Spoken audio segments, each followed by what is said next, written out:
crazyj.com. Yo, what's good, people? Right now, you're tuning to your boy Jay, and you're listening to crazyj.com, official YouTube of Crazy J. No, I'm just playing.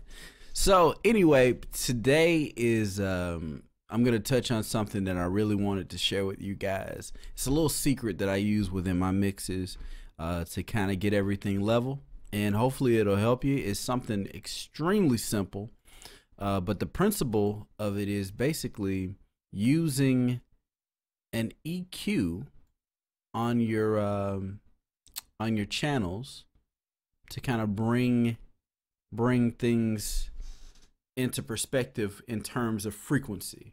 So we all know, or you may not know, but everything has a frequency. You have a low frequency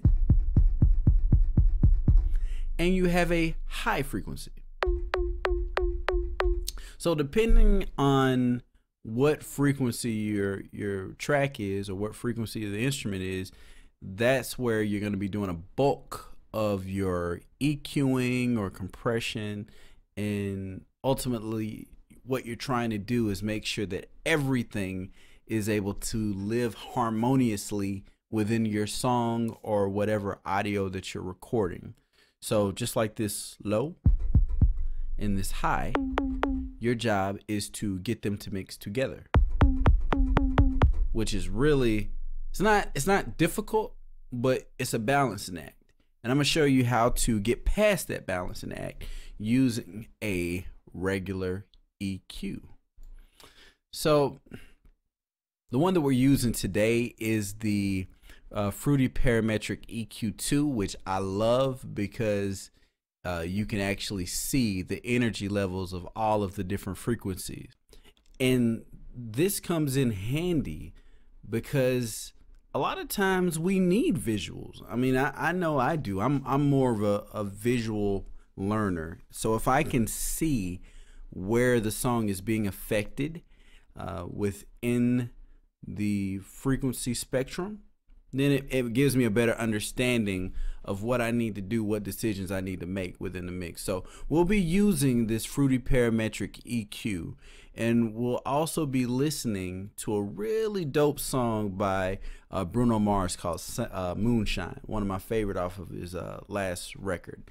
So enough of me talking, let's get into it. We're right here exclusively on crazyj.com. I had to do that again. Let's do it.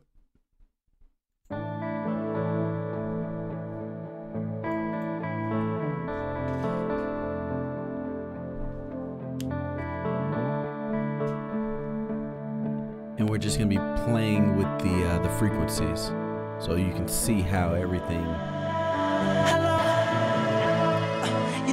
translates. So we just took out a lot of the high information, and we're in the mids and the lows. So you're only hearing mids and lows right now.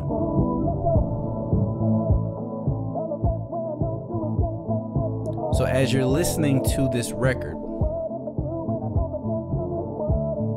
listen to, all of the information that you're getting from this frequency response that we're in right now. So you're able to hear his voice, you're able to hear some of the background vocals, as well as the you can still feel a little bit of that kick drum and just a tad of the snare. So let's go back up. Let's get a little bit more information in the high end. I was with you last night, but it feels like it's been so long. And everybody that's around me knows that I'm not myself when you're gone. And let's take away some of the bass.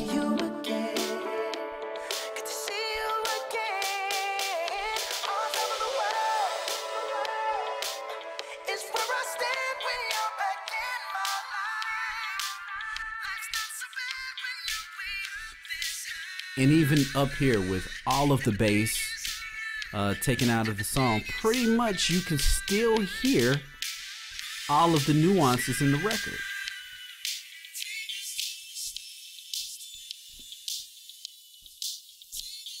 you can still hear the snare. You can still hear the kick way up here. So it's really important to make sure that within a lot of your frequencies that things are audiolistically visual, so you're able to hear them in different portions of the mix.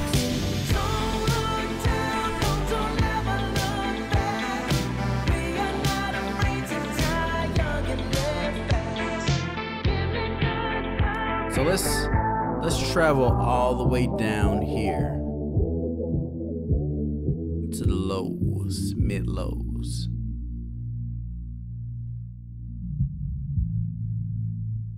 There's not a lot of information down here in regards to the record, but you're still able to hear some of the chords.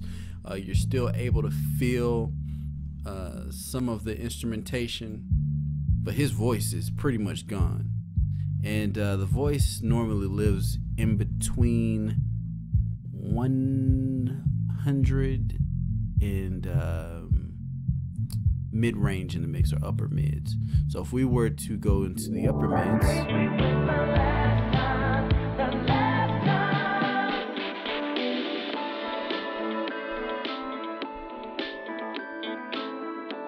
you'll be able to hear his voice. But yeah, so this is a trick that I use within my studio, within my mixing and mastering setup. Something extremely simple so that I can make sure that my records and my beats and everything that I mix is well balanced, and it's playing nicely in all ranges of the frequency. At least that's what I attempt to do. So this is your boy Crazy J with crazyj.com. I'm not going to do the echo. Thank you so much for tuning in. See you later. crazyj.com